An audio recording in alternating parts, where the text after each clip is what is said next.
왜 이렇게 교단이 많을까? 사실 좀 더 예쁜 제목을 떠올리려 했으나 그냥 중심 주제를 이야기하는 것도 나쁘지 않겠다라는 생각이 들었습니다. 왜 오늘 이 얘기를 하냐면 어떤 분이 저한테 질문을 했거든요. 왜 이렇게 교단이 많냐고. 지금 간만 보니까 그분 안 오셨네요. 네, 동영상으로 나중에 들으시든지 하셔야겠습니다. 그 질문을 했습니다. 왜 이렇게 개신교회 우리 교회에 교단이 많느냐? 뭐 장로교도 있고 감리교도 있고 침례교도 있고 무슨 교도 있고 이렇게 교단이 많냐? 교파가 많냐? 또 교단은 또 왜 이렇게 많냐? 뭐 그런 질문을 했습니다. 우리나라에 교단이 몇 개 있는지 정확하게 알려져 있지 않습니다. 왜냐하면 워낙에 많아서 크고 작은 것들이 맨날 생기고 없어지고 그래가지고 정확하게 통계도 안 나올 정도인데 그래도 한 200여 개 되지 않나라고 보통 통계적으로 생각을 한다고 합니다. 하나님이 한 분이시고 하나님의 말씀도 한 가지인데 왜 저마다 다른 말을 하면서 갈라지고 나뉘는 걸까요? 여기에 뭔가 문제가 있는 건 아닐까? 이 상태가 괜찮은 걸까? 사실 질문은 간단한데 거기서 생각이 뻗어나오는 걸 생각하면 훨씬 더 많은 질문들을 할 수가 있을 겁니다. 그래서 오늘 이 자리에서는 두 가지 측면에서 이 문제에 대해서 한번 대답을 해보려고 합니다. 우선은 성경 속에서 비슷한 사례를 찾아서 특별히 바울의 조언을 들어보고 또 하나는 교회의 역사 가운데 이런 문제들에 나타나는 그 이야기들을 좀 통해서 이 문제를 어떻게 우리가 이해할 수 있을까 그 실마리를 좀 찾아보려고 합니다. 먼저는 우리 오늘 본문을 좀 같이 좀 나누어 보려고 합니다. 사도행전의 마지막 장면은 바울이 황제에게 황제에게 재판받기를 호소해서 로마에 도착하는 데서 끝납니다. 로마에 도착해서 복음을 전하죠. 우리 이태 동안 복음을 전하는데 뭐 막을 사람도 없고 잘 전했다라고 해서 끝납니다. 사실 그 뒤로 어떤 일이 있었는지 정확하게 알려져 있지는 않습니다만 상황은 그렇게 좋지 못했습니다. AD 64년에 로마에 아주 큰 불이 나죠. 그리고 그 불의 원인을 당시 황제였던 네로가 기독교인들에게 돌립니다. 많은 사람들이 공식적으로 체포되었고 또 비공식적으로 체포되기 이전에 그냥 흥분한 사람들한테 손에 잡혀가지고 박해를 받는 생명을 잃기도 하는 그런 일들도 그 시기에 있었습니다. 아마 바울도 그때까지 복음을 전하다가 그 시기 즈음에 갇혔거나 세상을 떠났거나 했던 게 아닌가라고 많은 분들이 추정하고 있습니다. 바울이 그렇게 감옥에 갇히자 사람들의 반응이 두 가지로 나뉩니다. 하나는 바울의 상황을 안타깝게 여기면서 가슴 아파하는 사람들이었습니다. 본문 16절을 보면 이런 말이 있습니다. 이들은 내가 복음을 변증하기 위하여 세우심을 받은 줄 알고 사랑으로 하나. 그렇죠. 바울에 대해서 사랑하는 마음으로 그를 대하였다는 겁니다. 그런데 모두가 그랬던 게 아니죠. 17절을 보니까 또 이런 말이 따라 나옵니다. 그들은, 아까는 이들인데요. 그들은 나의 매임에 괴로움을 더하게 할 줄로 생각하여 순수하지 못하게 다툼으로 그리스도를 전파하느니라. 이게 이제 흥미로운 부분입니다. 어떤 사람들은 갇혀있는 바울에게 괴로움을 더해야지, 그를 더 괴롭게 해야지, 그의 마음을 더 상하게 해야지라는 생각을 가지고 그리스도를 전파했다는 겁니다. 사실 이게 어떤 상황을 가리키는 건지 조금 애매합니다. 복음을 전하기는 전하는데 15절에 보면 투기와 분쟁으로 복음을 전하는 사람들도 있었다라는 말이 있거든요. 이게 좀 안 어울리지 않습니까? 복음이라는 말과 투기와 분쟁이라는 말이 조금 잘 어울리지 않습니다. 아마도 이런 게 아닌가 싶죠. 바울과 사이가 좋지 않았던 어떤 사람들이 있었던 겁니다. 로마나 그 인근의 어디에 바울과 관계가 썩 원만하지 않았던 어떤 사람들이 있었던 겁니다. 근데 그들은 복음의 내용은 제대로 알고 있었습니다. 믿기는 믿고 있었던 거죠. 믿는데 사이가 안 좋았던 거예요. 교회도 그럴 수 있지 않습니까? 함께 다 같이 우리가 복음을 믿는데 사이가 안 좋은, 좀 껄끄러운 그런 사이가 있을 수가 있습니다. 안타까운 부분입니다. 복음을 알고 있는데 여전히 그 마음의 질투나 다른 사람이 나보다 더 유명해지거나 막 이런 것에 대해서 못 견뎌하는 그런 성품이 남아 있었던 어떤 이들이 있었나 봅니다. 근데 그들이 그 마음을 품고 열심히 복음을 전했답니다. 왜 그랬겠습니까? 자신이 바울보다 더 유명하게 복음 전하는 사람, 더 많이, 더 잘 복음 전하는 사람으로 알려졌으면 좋겠다라는 어떤 그런 질투와 투기심, 시기심으로 그리스도를 전했다는 거죠. 그래도 얼마나 다행입니까? 그죠? 네, 질투와 투기로 엉뚱한 거 얘기하지 않고 그리스도를 전했습니다. 근데 안타깝게도 그분들의 시도는 실패한 것 같습니다. 어떻게 알 수 있습니까? 우리는 바울보다 더 유명한 복음 전도자의 이름을 모릅니다. 그분들이 성공했으면 그 이름이 남았을 텐데 안타깝게도 그런 사람은 그렇게 성공하지 못했던 것 같습니다. 둘 다 바울과 그의 동역자들이나 아니면 그에 대해서 좀 시기심을 갖고 질투심을 갖고 내가 더 유명해져야지, 내가 더 잘 알려줘야지, 내가 더 존경받아야지 하는 이쪽이나 양쪽 다 복음은 잘 알고 있었습니다. 그런데 함께 그 복음을 전하지는 않고 따로 전하는 상황. 이게 우리가 오늘 질문으로 던졌던, 제목에서 질문으로 던졌던 왜 이렇게 교단이 많을까라는 질문과 어느 정도 연결되지 않나 싶습니다. 같은 복음을 가지고 복음을 전하지만 함께 하지 않고 때로 서로 뭐라고 하기도 하고 같은 자리에 있는 것 좀 불편하기도 하고 그런 관계라는 것이죠. 자, 그럼 바울은 이런 상황에 대해서 뭐라고 말하고 있습니까? 우리 본문 18절을 같이 한번 읽어봤으면 좋겠는데요. 같이 한번 보겠습니다. 시작. 그러면 무엇이냐? 거칠애로 하나 참으로 하나 무슨 방도로 하든지 전파되는 것은 그리스도니 이로써 나는 기뻐하고 또한 기뻐하리라. 아멘. 본문을 보면 바울의 관심은 왜 나뉘었는가에 있지 않았던 것 같습니다. 우리가 무엇을 전하는가에 바울의 관심은 있었던 것 같습니다. 바울은 무엇이 전해지고 있는가에 집중합니다. 근데 교회 안에 질투도 있고 다툼도 있고 의견의 충돌도 있는 것, 사실 이게 썩 아름다운 모습은 아닐 겁니다.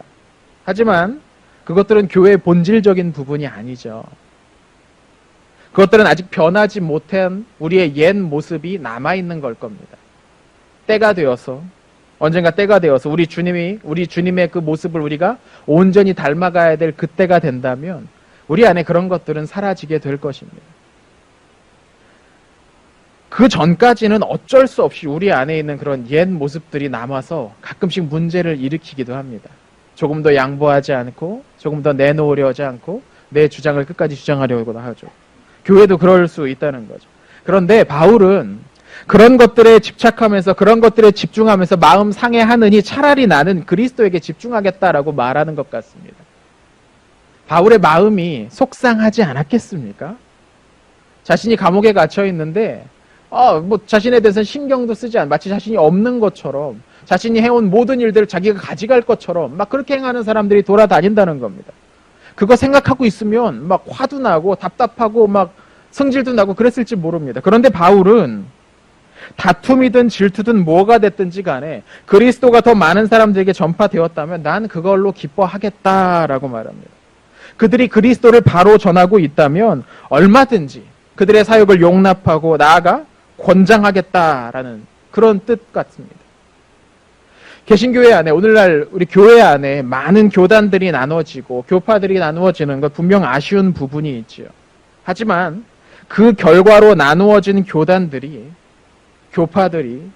각각 선한 경쟁을 하면서 더 열심히 복음을 전파하기 위해 경주한다면 그 나름대로 또 의미가 있지 않을까 싶습니다. 어쩌면 그것이 하나님께서 이런 상황을 허용하신 이유 가운데 하나가 아닐까 싶습니다. 물론 저는 이 땅에 천국이 온전히 임하게 될 그때에 나는 장로교다, 나는 감리교다, 나는 합동이다, 나는 통합이다 하면서 교단 교파 따지면서 서로 막 자랑하거나 그런 일은 사라질 거라고 생각합니다. 그날에 이르면 그런 것들은 중요하지 않게 될 겁니다. 그러나 그 전까지는 상황이 이렇다면 하나님이 허용하신 이 상황 가운데서 최선을 다해서 그리스도를 전하기 위해 노력해야 하는 것이죠. 때로 경쟁심이처럼 보일 때가 있을 수 있을 겁니다. 그러나 선한 경쟁, 하나님께서 주신 마음이라면 얼마든지 그것을 이용해서 더 큰 하나님의 일들을 감당할 수 있을 거라는 겁니다. 교회 안에 이런 식의 경쟁심, 이런 식의 다툼들은 늘 있어 왔습니다. 특히 2, 3세기 교회는 예수님이 누구신가 하는 질문을 두고서 아주 격렬한 의견 충돌이 있었습니다. 우리 주님이 참 하나님이시고 참 인간이신데 이 둘을 어떻게 조화시킬 수 있느냐, 이 문제를 가지고 좋게 몇백 년을 싸웁니다. 예수님이 하나님이시고 인간이신데 어떻게 한 존재 안에 하나님도 있고 인간도 있을 수 있느냐. 그래서 이것을 해결하기 위해서 공의회라는 게 열립니다. 초대교회에 몇 차례, 고대교회에 몇 차례의 공의회가 열리면서 서로 다른 사람들의 의견을 모으고 조정하는 그런 절차가 생깁니다. 어떤 사람들은 성경도 하나고 하나님도 하나인데 어떻게 서로 해석이 그렇게 다를 수 있느냐라고 교회를 비판하기도 합니다. 주로 이단에서 그렇습니다. 여러분 혹시 그런 이단에서 그렇게 얘기할 때 들어보신 적 있는지 모르겠습니다. 야, 우리는 진리 하나만 주장하는데 니네는 뭐 그렇게 나누어져서 이렇게도 얘기하고 저렇게도 얘기하느냐라고 교회를 비난하는 사람들이 있을 수 있습니다. 근데 이건 가만히 생각해 보면 멍청한 비판입니다. 근데 성경은 하나죠. 그런데 우리가 성경을 읽을 때 아무런 편견 없이, 아무런 선입관 없이 읽을 수가 없습니다. 성경을 읽기 전에 우리가 살아오면서 경험하면서 또 다른 책과 정보들을 통해서 쌓아온 그것들을 바탕으로 성경을 읽게 되는 거죠. 우리 3월의 추천도서였던 성경과 편견이라는 책에 바로 이 점이 좀 잘 설명이 되어 있습니다. 한 번씩 읽어보시면 좋을 것 같은데요. 자, 그렇게 다양한 관점들의 지배를 받고 있다는 겁니다. 그래서 똑같은 성경을 봐도 아프리카 사람들이 보는 성경과 동남아시아 사람들이 보는 성경과 저기 미국이나 유럽 사람들이 보는 성경이 다른 것처럼 느껴질 때가 있습니다. 어떤 사람은 이것을 중요하게 여기고 어떤 사람은 저것을 중요하게 여긴다는 거죠. 각각 다른 문화와 전통 위에서 성경을 읽어나가고 이해하기 때문입니다. 당연합니다. 사실 성경을 기록한 저자들도 그랬습니다. 무슨 말이냐면 마태복음을 보면 유대인들의 관습과 전통에 관한 이야기와 흔적으로 가득 차 있습니다. 그런데 똑같이 예수님의 사역을, 예수님의 삶을 보여주고 있는 누가복음을 보면 유대식 어떤 흔적이나 전통에 관한 이야기는 거의 보이지 않습니다.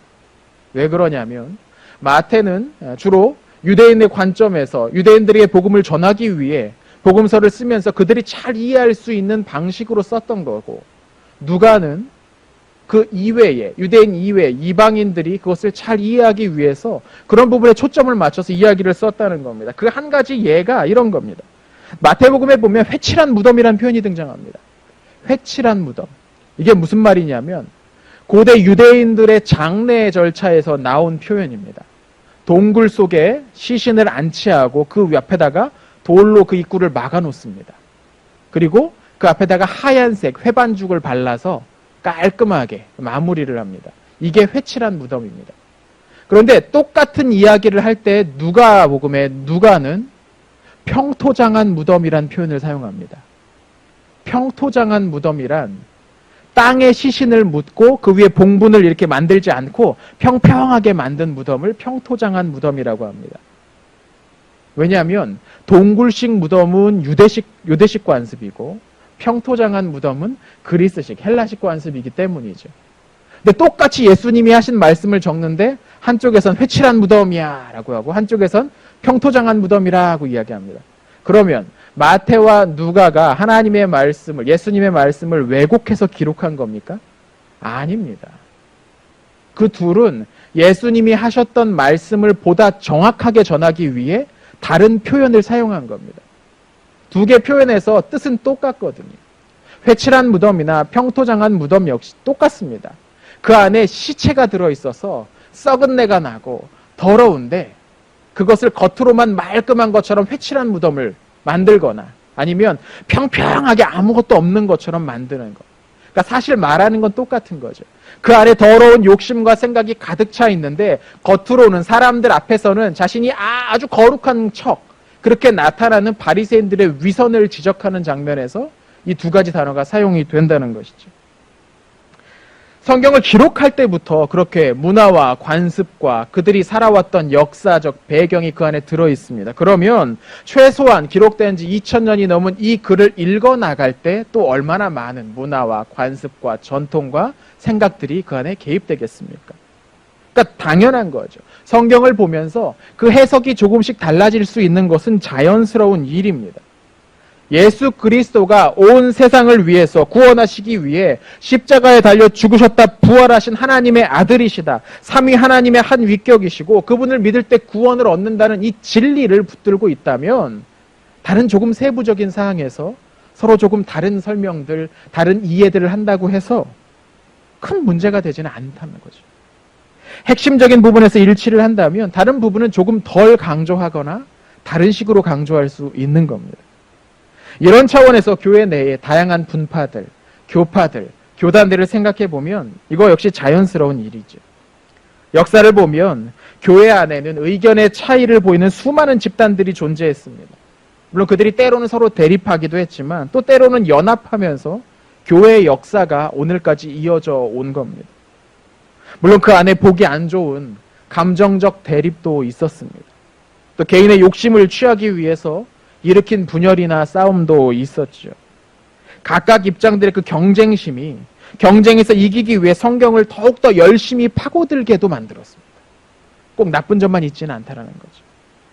또 많은 자원을 모아서 교회의 어떤 물적인 그런 바탕을 든든히 만드는데도 그런 서로에 대한 경쟁심이 한 몫을 하기도 했습니다. 그런 거죠. 야, 조교단에 저렇게 저런 일을 하면 우리는 저교단에서 1명 선교사 파송했으면 야, 우리는 3명 파송해야지. 이러면서 서로 막 헌금하고 모아가는 겁니다. 또 생명의 위협을 감수하고 먼 땅까지 나가서 전도와 선교를 했던 원동력 또한 그런 경쟁심 가운데 하나였습니다. 그 결과로 오늘 우리가 있는 겁니다.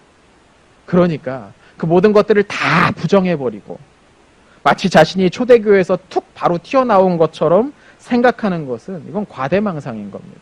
우리는 역사 위에, 그런 교회의 역사 위에 서 있기 때문이죠. 저는 오히려 교회가 단 하나의 해석만을 진리로 가르친다면 그건 더 큰 문제라고 생각합니다. 그렇게 되면 그 단 하나의 해석을 독점하는 사람이 권력을 갖게 될 것이기 때문이죠. 실제로 교회 역사를 보면 그랬던 때가 있었습니다. 중세의 어떤 시기 교황 한 명이 교회의 모든 문제에 대해서 절대적인 권한을 행사할 수 있는 것처럼 그렇게 여기던 시절이 있었습니다. 그 결과가 무엇인 줄 아십니까? 교회가 그 어느 때보다도 심각하게 부패하고 타락했습니다. 모든 권력이 한 사람에게 완전히 집중되고 한 곳에 완전히 모이다 보니까 모든 위에 그 사람이 군림하려 하게 되었던 거죠. 모두가 그 앞에서 고개를 조아릴 때에 그의 마음이 얼마나 교만해지겠습니까? 오늘날 이단 사이비 지도자들이 그런 건 아니겠습니까? 나만 진리 알고 있고 나만 이 진리를 해석할 수 있어. 그러니 모두가 내 말을 들어. 결국 그게 이단이 되고 사이비가 되는 것이죠. 어떤 의미에서 모든 정통적인 교단들은 다들 진리의 일부분들을 그 안에 소유하고 있다고 해야 될 겁니다. 어떤 데서는 이런 것을 좀 더 중요하게 여기고 또 다른 곳에서는 저런 것을 더 강조할 수 있습니다. 완벽한 하나의 교리, 완벽한 하나의 예식 절차, 완벽한 하나의 성경이 해석, 매력적이죠. 그런 이상이 참 매력적이죠. 그러나 그것은 마지막 때에 어린 양과 하나님이 성전 그 자체가 되시는 그날이 되어서야 우리가 감히 조금 느껴볼 수 있지 않을까 싶습니다.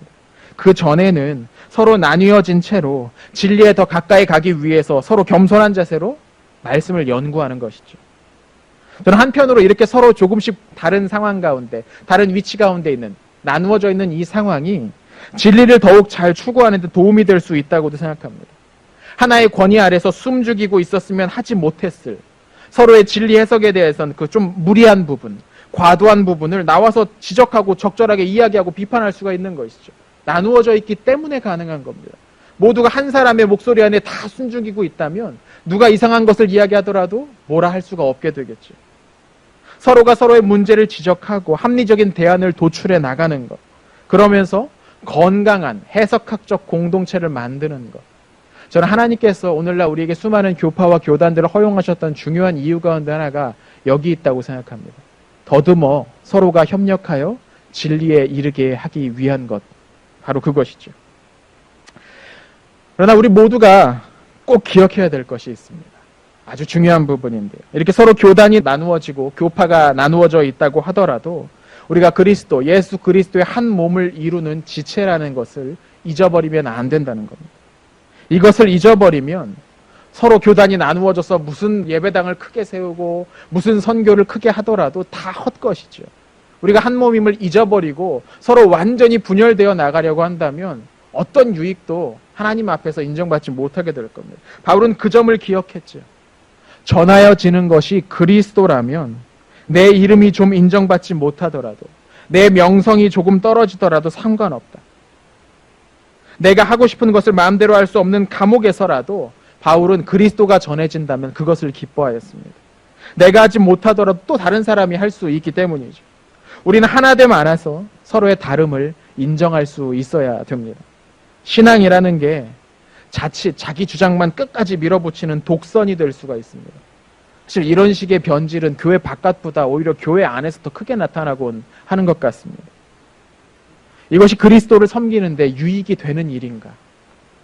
이것이 하나님을 기쁘시게 하는 일인가? 이 질문을 잊지 말아야 하는 것이죠. 그리고 지금은 우리가 서로 다른 자리에서 예배하지만 언젠가 함께 모여 거룩한 공동체가 될 것임을 기억하며 그 일들을 감당해 놔야 할 것입니다. 우리가 하나라는 사실을 기억한다면 다양한 교파나 교단이나 그 안에 다양한 성경에 대한 관점 자체는 더 이상 큰 문제가 되지 않을 겁니다. 오히려 네 권의 복음서가 예수님의 사역을 더욱 입체적으로 보여주고 있듯이 다양한 교파의 교리가 진리의 여러 측면들을 반짝반짝 비춰주는 그런 보석처럼 여기게 될 수도 있습니다. 비단 이것은 교파나 교단 사이의 관계에서만 해당되는 말은 아닐 겁니다. 교회 안에서도 마찬가지죠. 서로가 다르다는 것을 받아들여야 됩니다. 내 생각만 절대적으로 옳은 것이 아니라는 것을 겸손히 인정해야 하죠. 그럴 때 모두가 한 가지 똑같은 것만 생각할 때보다 훨씬 더 많은 일들을 이룰 수가 있을 것입니다. 저는 우리 교회가 그렇게 다양한 빛으로 반짝이는 보석과 같은 그런 교회가 되었으면 좋겠습니다. 함께 기도합니다.